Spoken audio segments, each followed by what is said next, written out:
Mes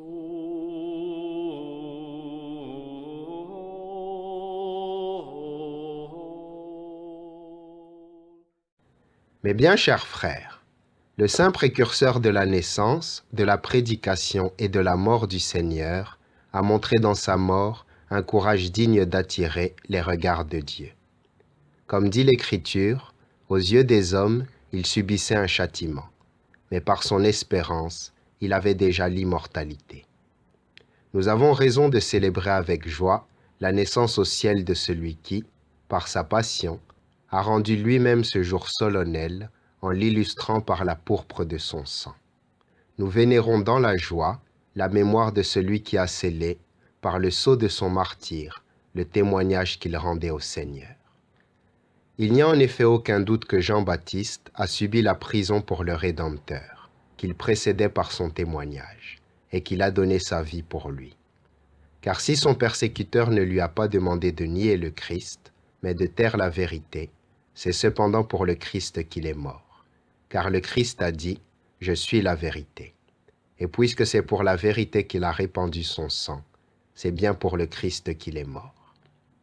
En naissant, Jean avait témoigné que le Christ allait naître, en prêchant que le Christ allait prêcher, en baptisant qu'il allait baptiser, et en souffrant le premier sa passion, il signifiait que le Christ devait lui aussi souffrir. Cet homme si grand parvint donc au terme de sa vie par l'effusion de son sang, après une longue et pénible captivité. Lui qui avait annoncé la bonne nouvelle de la liberté d'une paix supérieure est jeté en prison par des impies. Il est enfermé dans l'obscurité d'un cachot, lui qui était venu rendre témoignage à la lumière, et qui avait mérité d'être appelé flambeau ardent de lumière par la lumière elle-même, qui est le Christ.